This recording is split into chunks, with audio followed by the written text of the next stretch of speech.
Hello there. How would your life change if you woke up this morning and find that someone had deposited $9 million in your bank account? How would that affect you? How would your mind shift if next week, just like that, you attracted 1,000 new clients into your business? 1,000. What would your life be like if, bang, just like that, you realized you had the energy of a 20-year-old? How would your mind shift if Mensa recognized you as the smartest person on the planet? They're good questions, aren't they? Well, let me tell you something. There's a lot more than 9 million just waiting there to come into your life. There's an infinite supply. And the 1,000 clients, there's tens of thousands of people out there just waiting for someone to come and serve them.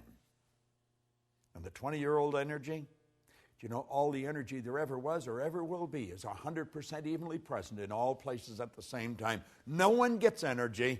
Everyone releases energy. And desire is the triggering mechanism that releases energy. And as far as being the smartest, hey, listen. The smartest sometimes are not the most effective. Being smart isn't the answer. Being effective is the answer. Did you know that all the knowledge there ever was or ever will be is 100% evenly present in all places at the same time? I'm Bob Proctor, and I want to talk to you about the law of supply as we're going through and giving you an overview in this video series of the laws, those 11 lost laws. Supply is one of them. Do you know, Hollywell said that man's never satisfied. Never satisfied. The fact is deplored by many, but God did not intend man to be forever satisfied. You see, dissatisfaction is actually a creative state. That's right. There's a lot of people that mix up satisfaction and happiness. You can be very happy and very dissatisfied. I am never satisfied with the results that we get in our company. Any of the companies that we have. I'm happy with them, but never satisfied. See, dissatisfaction is a creative state. Yeah, it was dissatisfaction that led to the incandescent light.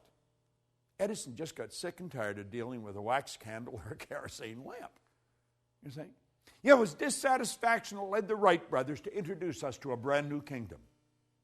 Yeah, it was dissatisfaction that took Edward Hillary right to the top of the world.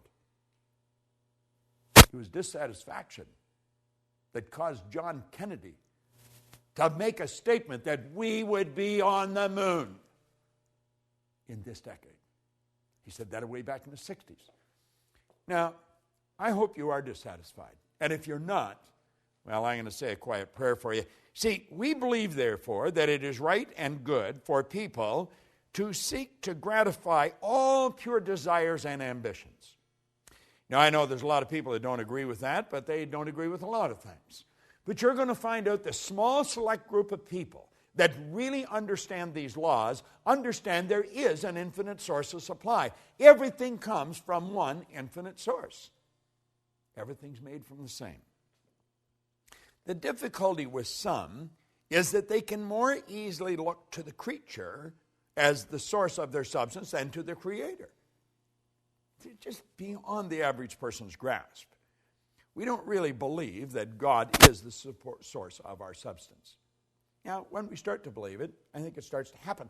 Let me share something with you that I read a long time ago. Dr. Wernher von Braun was one of the greatest scientists that ever lived. He's considered by many as the father of the space program. Think about this for a moment. He said after studying this now, before I mention this, let me also mention that for a long time, science and religion were antagonistic. They just could not come together. But they since have come together. Now, von Braun said that after years of studying the spectacular mysteries of the cosmos, he was led into a firm belief in the existence of God. Now, I'm not trying to turn this into a religious dissertation. I am just mentioning my own personal belief after studying these laws for very close to 50 years. I see the law as the uniform and orderly method of the omnipotent God.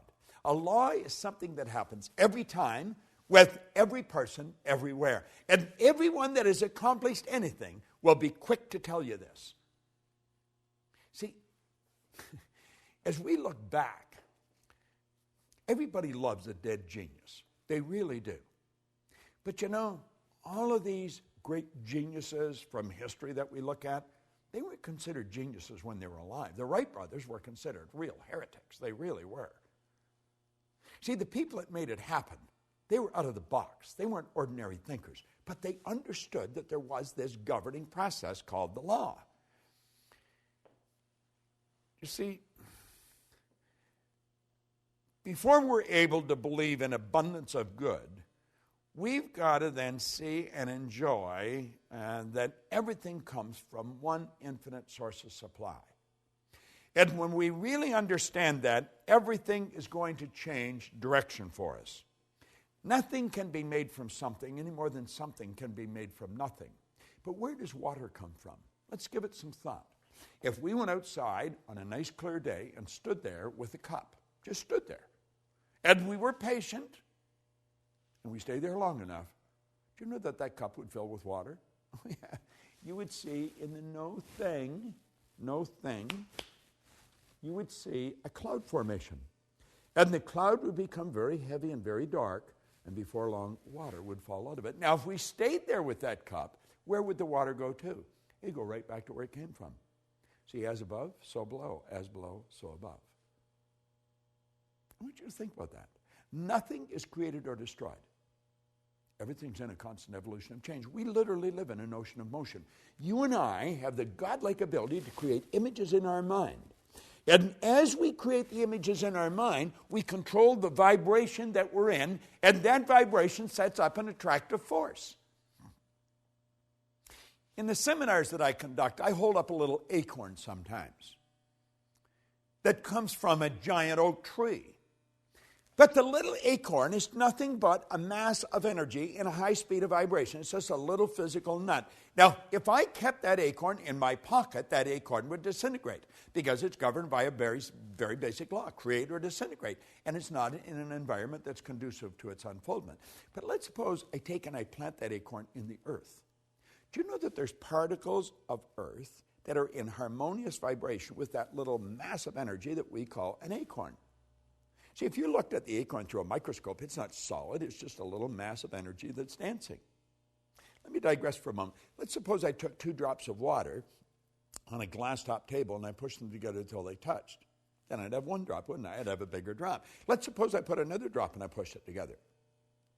Now, what do you think the odds are of me separating that one little drop, the one little puddle, I guess I could say, back into the same 3 little mass of molecules, the same 3 dots? You know it's not going to happen. You know, what God hath joined together gives it new meaning, doesn't it? Well, you see, there's particles of energy that's jammed right up against the acorn in the earth that don't vibrate in harmony with the acorn. But there's particles of energy that do vibrate in harmony with the acorn, and the acorn's like a magnetic force, and if you could see it with the naked eye, you would see little particles of energy marching just like obedient soldiers right towards the acorn. And as they touch the acorn like that, like the 2 drops of water, they become one with the acorn. And this process is continuous. It's continuous. And the only particles of energy that the acorn can attract are the particles that vibrate in harmony with it. They're on a frequency. And the acorn keeps attracting and keeps expanding. And the shoots come out of the bottom, then it breaks through the earth, and it attracts from the atmosphere as well as from the earth. And before long, you'll see a giant oak tree. All by attraction. It's all energy moving. There's one source of supply, just one. Well, do you know that you are attracting to you right now from an infinite source? Now, if you're holding thoughts of lack and limitation, that's what you're going to attract.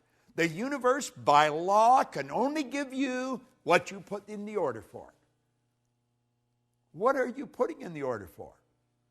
We talked in a previous video about thinking. There's a law of thinking.